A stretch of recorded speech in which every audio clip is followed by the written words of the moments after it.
di Nalar Manusia, podcast yang akan menemani kalian menyelami misteri dan juga kompleksitas diri kita sebagai subjek sekaligus objeknya filsafat ini. Betul. Sebelumnya perkenalan diri dulu kali ya. Sebelumnya kenalin, aku Alvina Resdani.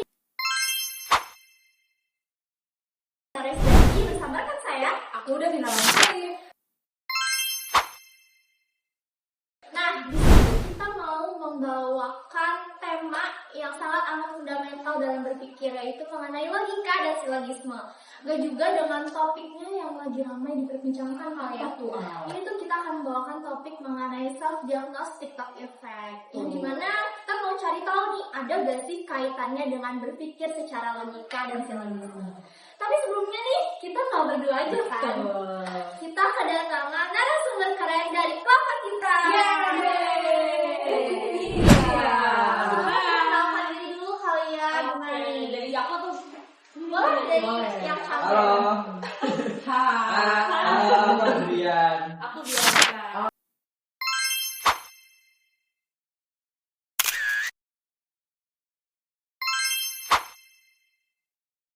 Oke, karena kita udah kedatangan narasumber keren, kita tanya dulu kali kabarnya ya. Gimana nih kabar kalian? Kalau dari aku sendiri sih baik banget ya, alhamdulillah. Kalau Adrian gimana nih kira-kira? Baik banget dong, alhamdulillah. Alhamdulillah. Alhamdulillah kalau gitu ya. Kalian baik? Alhamdulillah. Kita baik Betul, banget. baik. Nah, karena sekarang hari ini tema kita adalah membahas logika dan silogisme, cara berpikir manusia tuh krusial nggak sih? Betul. Kalau secara terstruktur itu udah pasti krusial banget ya. Betul kan? Nah, tanpa berlama-lama lagi, langsung aja kita sambut Bianca untuk membahas logika dan silogisme. Sebelumnya terima kasih banyak ya Shina dan juga Davina atas kesempatannya. Oke, jadi kita bakal mulai dulu ya dari definisi logika dulu. Boleh. Oke, sebenarnya logika itu tuh berasal dari kata logos guys, yang berarti hasil pertimbangan akal pikiran. Jadi didefinisikan itu logika itu merupakan ilmu tentang kaidah-kaidah untuk mencapai pemikiran yang benar. Jadi di kisah manusia ini membutuhkan logika untuk memastikan kita menggunakan makna yang benar dengan argumen yang valid dari yang salah gitu.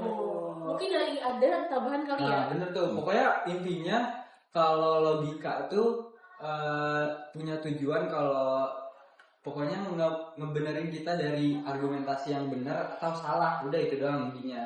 Nah, kalau ada orang muter-muter dalam berargumentasi atau berpendapat atau malah berkaitan sama hal-hal yang justru malah ngaco dari pembicaraan awal, itu tandanya tuh dia sebenarnya lagi nggak logis gitu.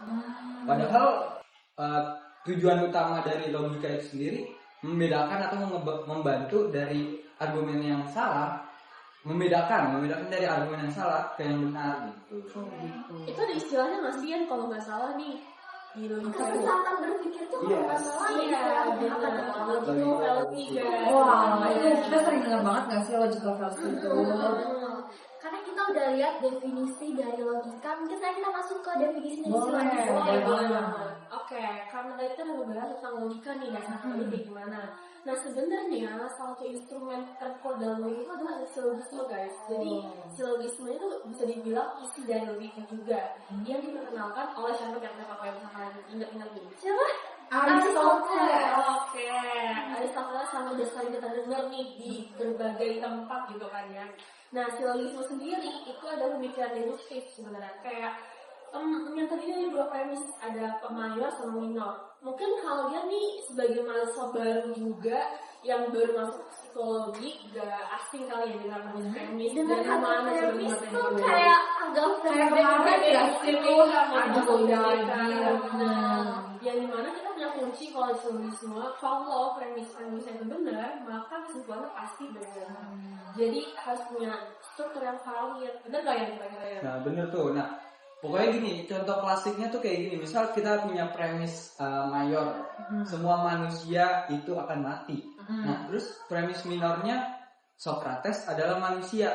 Nah, kira-kira ada tahu nggak kesimpulannya apa? Ayo, Simpulannya. Kalau misalnya premis mayor itu semua manusia akan mati, terus minornya itu Socrates adalah manusia, berarti kesimpulannya Ya Socrates bakal mati. Nah, iya benar tuh. Jadi kayak gitu cara kerja silogisme. Pokoknya kalau premis pertama dibilang semua manusia ya, semua berarti tanpa kecuali kan. Nah, terus premis minornya Socrates bilang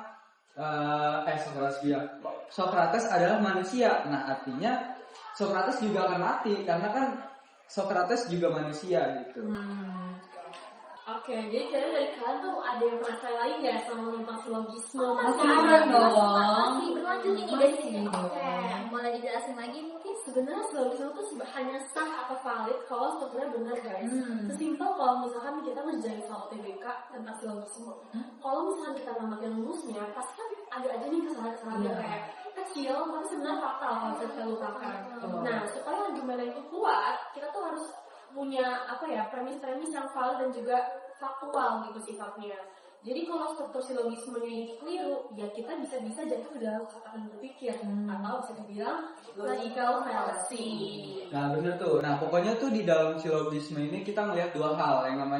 Yang pertama itu ada validitas sama kebenaran. Nah, kalau validitas ini pokoknya intinya itu mengacu pada struktur itu sendiri yang tadi kayak premis mayor, premis minor, terus kesimpulan. Selama silogisme ini benar, mayor, minor sama kesimpulan ini benar, nah itu sah secara logika. Tapi pada poin kedua yaitu kebenaran, nggak semua premis-premis di dalam silogisme itu bisa benar gitu secara logikanya. Contoh kayak gini, misal premis mayor semua bebek bisa terbang. Terus premis minornya Alsina adalah bebek. Nah, terus kesimpulannya Alsina bisa terbang. Itu kan nggak masuk di logika secara kebenarannya gitu. Tapi tapi cocok gitu secara validitasnya atau strukturnya gitu sih. Jadi simple gini guys, silogisme itu baik, yang baik itu harus valid dan juga benar isinya, walaupun memang terdengar tuh ngaco secara kenyataan. Tuh. Keren banget, kita jadi tahu definisi dari logika, dari silogisme, bahkan kita sampai dikasih contoh premisnya ya. Betul banget. Karena kita udah tahu nih definisi dari keseluruhan, selanjutnya kita mau ngapain? Selanjutnya nih, kita bakal ngebahas topik yang kita Gen Z pasti sering banget ngalamin. Lagi sering banget dibahas. ya. Betul. Ini lagi tren banget lah, pokoknya ini lagi trending banget. Gen Z coded. Iya, betul. Yaitu self diagnosed TikTok event. Kalian tertarik dari topik Sih boleh lah. Nah, nanti kita juga bakalan kasih kalian studi kasus nih. Jadi kalian bisa kasih opini kalian masing-masing. Langsung aja kali ya kita ke kasus satu. Silakan. Oke, aku mau kasih, aku minta pendapatnya dari Bianca dulu kali. Oke, jadi di sini tuh aku punya satu kasus yang dimana belakangan ini tuh banyak orang di TikTok yang bilang kalau kehilangan minat itu tandanya depresi. Misalnya ada seseorang yang kita sebut aja namanya Kak. Akhir-akhir ini tuh dia ngerasa nggak semangat belajar sama sekali. Terus dia langsung mikir, wah jangan-jangan aku depresi nih. Soalnya orang depresi itu biasanya kehilangan minat. Menurut kamu kalau mikir kayak gitu tuh bisa dibilang masuk akal nggak sih, atau justru keliru kalau ditinjau dari logika? Oke, kalau kita ngebahas soal logika udah pasti keliru ya teman-teman. Sebenarnya terdengar kurang tepat soal si Kak ini langsung lompat ke kesimpulan besarnya yang hanya dari gejala gitu. Emang bener sih orang dengan depresi itu bisa mengalami kehilangan minat, tapi kan kehilangan minat itu enggak selalu berarti depresi ya. Secara kan depresi itu bisa didefinisikan sebuah gejala yang cukup besar gitu, agak krusial gitu ya.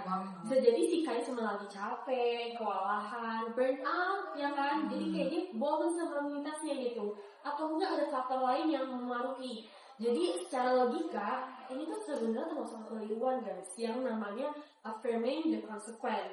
Jadi si Kai ini melihat suatu akibat yang sering terjadi pada depresi, lalu dia mengambil kesimpulannya, jadinya dia langsung bilang kayak, oh depresi nih karena gue kehilangan minat. Padahal sebenarnya enggak.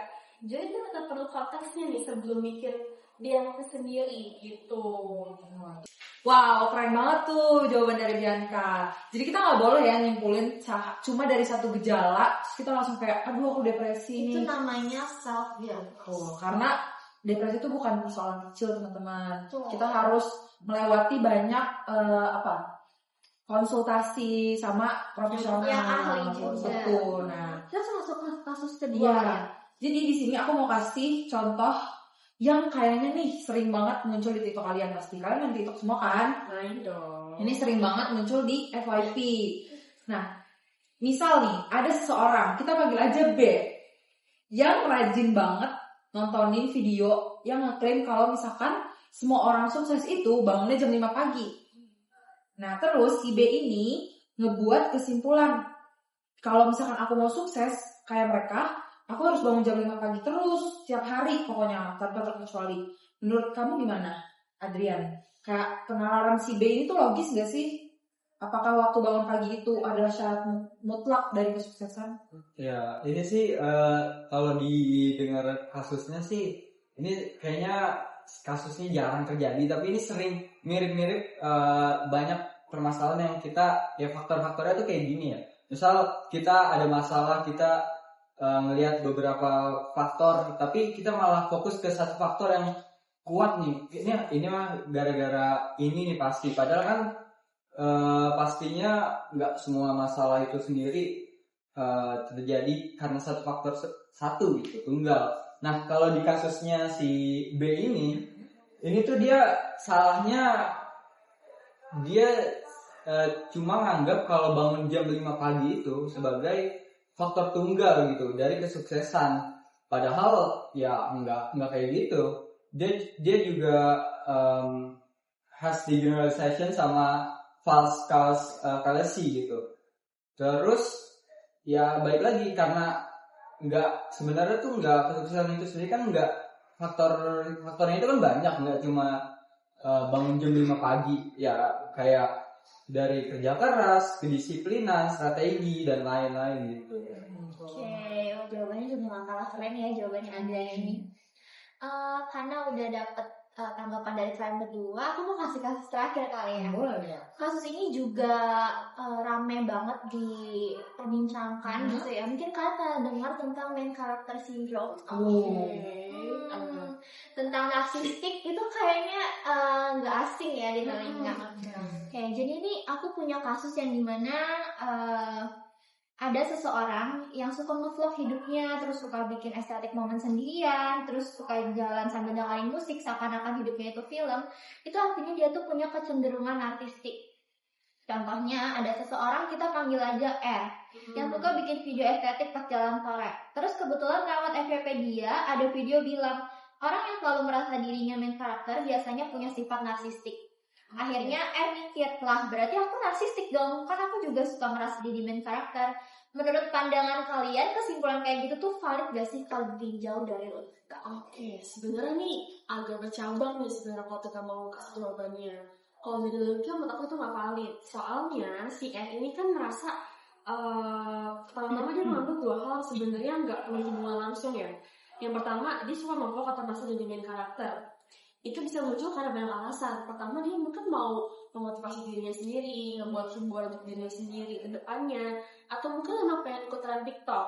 Tapi kalau misalkan dia ambil satu premis dari TikTok yang sifatnya general atau nggak pasti, lalu langsung ditarik dari kesimpulan besar kalau dia itu narsistik, ya itu kayaknya agak fatal ya. Karena pertama-tama untuk mendiagnosa diri sendiri itu narsistik itu tuh kayaknya agak parah sih, karena sebetulnya untuk mengatakan seorang narsistik itu gak bisa asal begitu aja. Karena kan kalau dari dunia psikologi sendiri, narsistik itu kan mempunyai disordernya sendiri gitu. Jadi kalau sama aja ini jadinya ngebahas tentang self diagnose kan.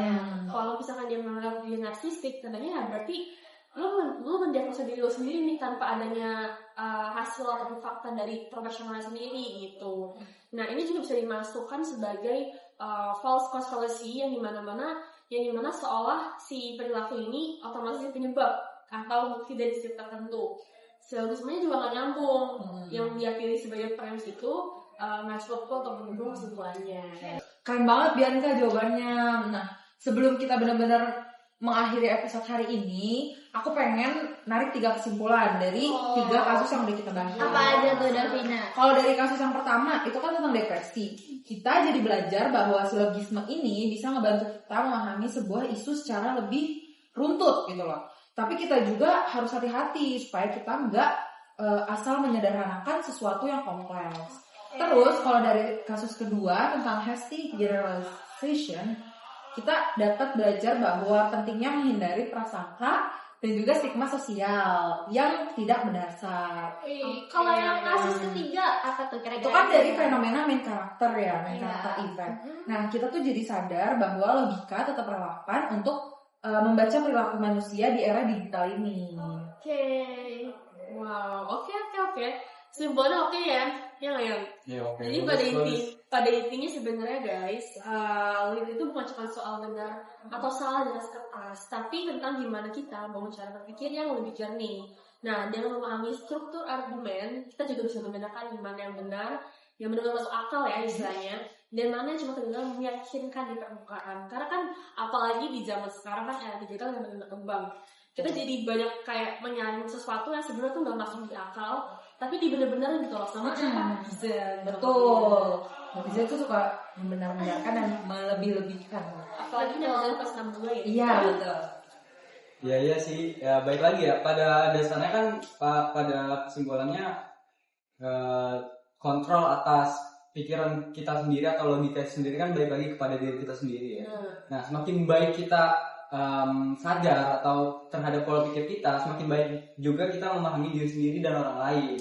Nah, dan juga semoga kita kedepannya semua bisa berpikir secara logis dan menempatkan di saat yang tepat juga. Dan kadang-kadang kita perlu memandang suatu masalah itu secara logis dan juga perasaan gitu. Dan kadang-kadang kita terlalu bingung gitu untuk membedakan mana masalah yang harus diselesaikan secara logika, mana yang secara perasaan. Tapi keduanya juga sama benar, sama-sama penting, dan juga nggak boleh yang namanya menghilangkan salah satunya, menghilangkan perasaan atau menghilangkan logika itu sendiri. Sama-sama penting. Tadi sempat mention dari kata-kata semakin sadar kita sama pola pikir kita, semakin matang juga cara kita memahami diri sendiri dan orang lain. Keren banget. Oke, terima kasih kepada rekan-rekan kita. Terima kasih juga buat teman-teman pendengar yang sudah menyimak sampai akhir. Semoga episode ini tuh bisa jadi pengingat bahwa logika adalah alat, bukan pengganti perasaan. Dan keduanya tuh bisa jalan bareng untuk bikin kita lebih bijak dalam menilai sesuatu. Sampai bertemu di episode berikutnya dari Nalar Manusia. Tetap kritis, Tetap manusia. Bye-bye.